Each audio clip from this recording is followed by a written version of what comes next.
Président, chef d'État africain, camarades chefs de délégation, bonjour.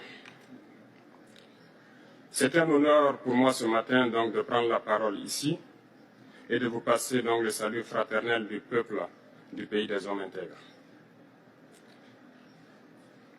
C'est aussi le lieu pour moi, avant tout propos, de rendre grâce à Dieu, Dieu Tout-Puissant qui nous a permis de nous réunir ici ce matin en bonne santé pour parler de l'avenir et du bien-être donc de nos peuples. Je m'en vais m'excuser auprès des anciens que je pourrais vexer dans mes propos à venir. Africanité oblige, les droits d'aînesse, je me dois de m'excuser. Camarades, j'ai quelques questions donc de ma génération, mille et une questions qu'on se pose. Mais nous n'avons pas de réponse. Et il se trouve qu'ici, nous pouvons laver donc notre linge sale parce qu'on se sent en famille. On se sent en famille en ce sens que la Russie est une famille aussi pour l'Afrique. C'est une famille parce que nous avons la même histoire. La Russie a consenti d'énormes sacrifices pour libérer le monde du nazisme pendant la Seconde Guerre mondiale.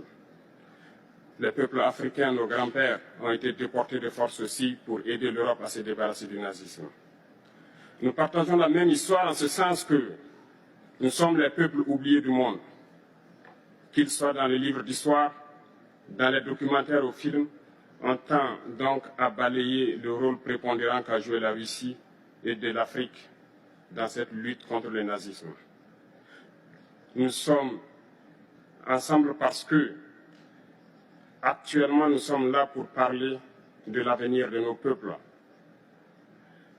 de ce qui va advenir demain, de ce monde libre auquel nous aspirons, de ce monde sans ingérence dans nos affaires internes. Nous avons les mêmes perspectives et je souhaite que ce sommet soit l'occasion donc de pouvoir tisser de très bonnes relations en vue d'un meilleur avenir de nos peuples. Les questions que mes générations se posent sont les suivantes, si je peux me résumer, c'est de ne pas comprendre comment l'Afrique, avec tant de richesses sur notre sol, avec une nature généreuse, de l'eau, du soleil en abondance, l'Afrique est aujourd'hui le continent le plus pauvre. L'Afrique est un continent affamé. Et comment se fait-il que les chefs d'État traversent donc le monde à mendier? Voici des questions que nous nous posons et que nous n'avons pas de réponse jusque-là. Nous avons l'occasion de tisser de nouvelles relations.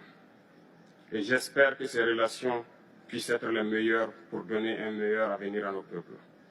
Ma génération me charge aussi de dire que, par ce fait de pauvreté, ils sont obligés de traverser l'océan pour essayer de rallier l'Europe. Ils meurent dans l'océan.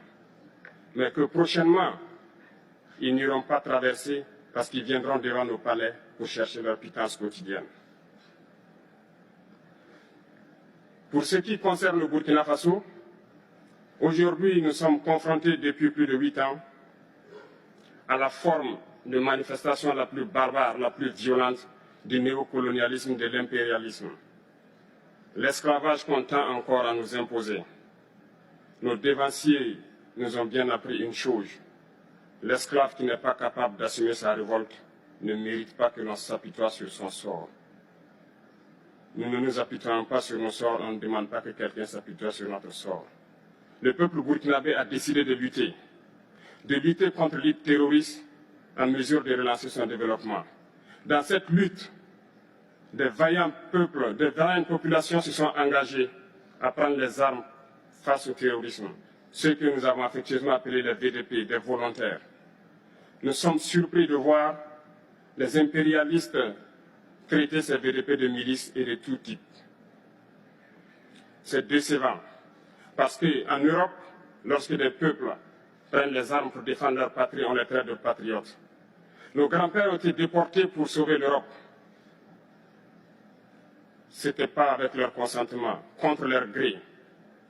Et bien au retour, on se rappelle bien qu'à Tiaroy, lorsqu'ils ont voulu revendiquer leurs droits élémentaires, ils ont été massacrés.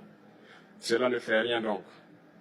Lorsque nous, peuple, nous décidons de nous défendre, on nous traite de milices. Mais là n'est pas le problème. Ce qui est le problème, c'est de voir des chefs d'État africains qui n'apportent rien à ces peuples qui se battent, mais qui chantent la même chose que les impérialistes en nous traitant de milices, en nous traitant donc d'hommes qui ne respectent pas les droits de l'homme. De quels droits de l'homme parle-t-on? Nous nous offusquons contre cela et c'est honteux. Il faut que nous, chefs d'État africains, nous arrêtons de nous comporter donc en marionnettes qui dansent à chaque fois que les impérialistes tirent sur les ficelles. Hier, le président Vladimir Poutine a annoncé donc l'envoi des céréales en Afrique. Nous sommes bien contents. Nous lui disons merci pour cela. Mais aussi, c'est un message passé à nous, chefs d'État africains, parce qu'au prochain forum, nous ne devrons pas venir ici sans avoir assuré, pour ceux qui ne connaissent pas la guerre, l'autosuffisance alimentaire de nos peuples. Nous devons prendre l'expérience de ceux qui ont pu déjà atteindre cela en Afrique, tisser de bonnes relations ici et tisser de meilleures relations avec la Fédération de Russie pour pouvoir assouvir les besoins de nos populations. Je ne serai pas peut-être long, le temps imparti est très court.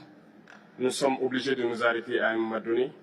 Mais je voudrais terminer en disant que nous devons donc rendre hommage à nos peuples qui se battent. Gloire à nos peuples, dignité à nos peuples, victoire à nos peuples. La patrie ou la mort, nous vaincrons. Merci, camarades.